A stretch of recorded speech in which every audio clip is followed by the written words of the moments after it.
Let's get a little bit of medical analysis on exactly that issue. Delighted now to be joined by Dr. Philippa Kaye, an NHS GP. Good evening to you, Philippa. Your reaction to reading some of the details of what we know the King is going through? I'm really sorry, you just cut out and I did not hear your question. Oh, sorry, Philippa. I was just saying, what's your reaction to the news about the King? Obviously, we don't know very much, but what we do know is that a cancer was found perhaps during the investigations whilst they were looking at his prostate. Now, those investigations might include some kind of imaging, like an MRI scan, for example. And that MRI scan might have looked at areas, not just the prostate, but at the whole of the pelvis. And that would include organs like your bladder, might include some of your bowel, and we might be able to see something in the bones. And so there are a whole sort of various areas that this could be involving. What's really important here is that time matters when it comes to cancer. And if you pick something up early, maybe even before it even had any symptoms, so it was picked up whilst looking for something else, the more likely it is that it will be easier to treat and that you'll make a full recovery. Well, that's a very, very good point, Philippa, and also very cheering. Obviously, when we first heard the news that the King was suffering with cancer, most people assumed that it would be prostate cancer, which we know has very good outcomes. That many men, particularly older men, can live with prostate cancer for many, many years, even decades. But the one thing we know about this cancer is it's not prostate cancer, but we don't know what it is. But yeah, interesting that you were saying there, Philippa, if it has been picked up before even any symptoms possibly were being felt or shown, that would be very positive news. You mentioned bladder, bowel and bones. I'm guessing that those, therefore, would be your three what you would suspect would be the most likely.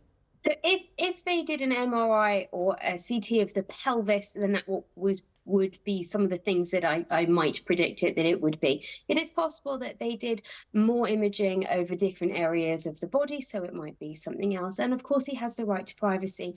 The only thing that we do know is that he's starting some regular form of treatment.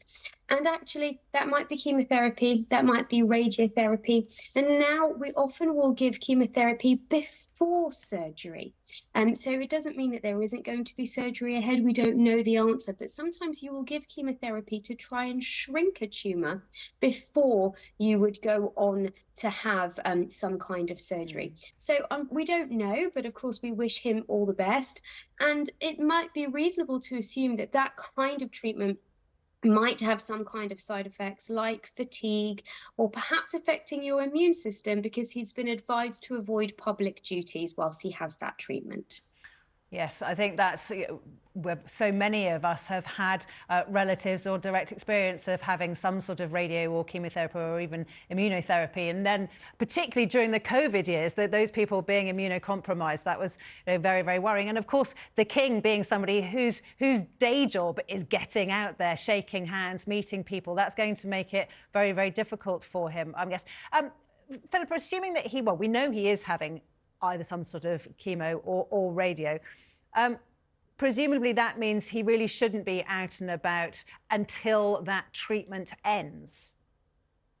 It depends exactly what treatment he's having and, of course, how he responds to it and how well he is, because different people will have different side effects and different people will have different effects on and how they feel in general. So it's really difficult to know when he's going to be back, apart from the fact that we know that this is something that they are treating, which implies that it is something that they think will hopefully have a good outcome.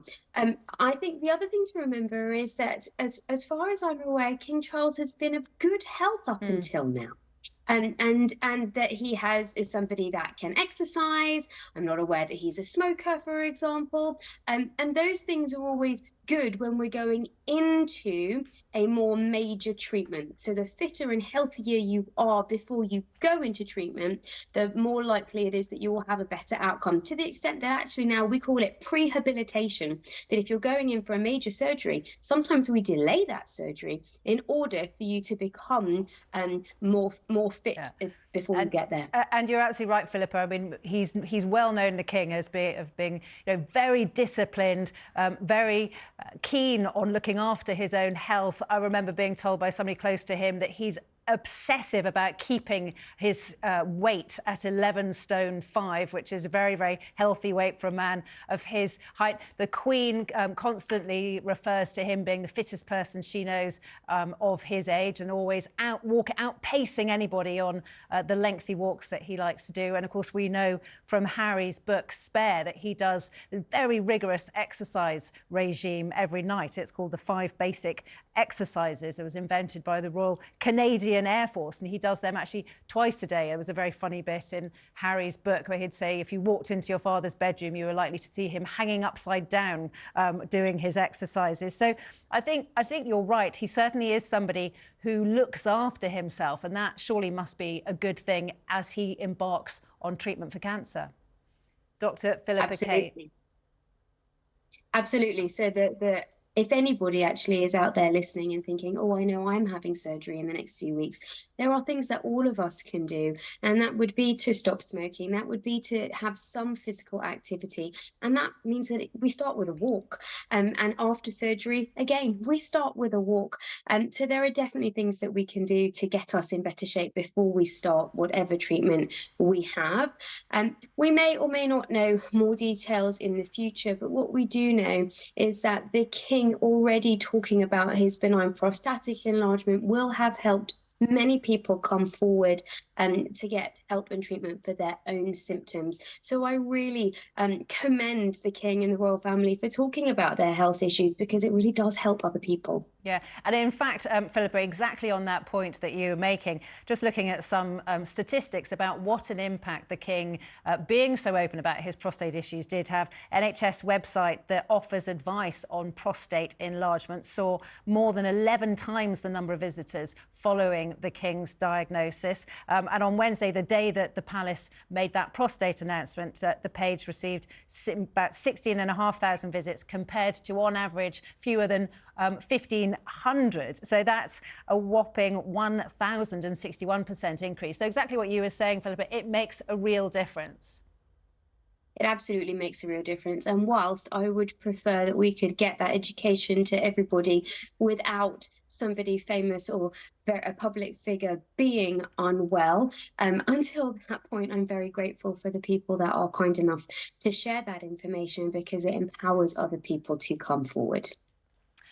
Well, Dr. Philippa Kaye, thank you so much for explaining what you can at this stage about the cancer treatment that the King will be undergoing. Thank you so much for talking to us here at TalkTV.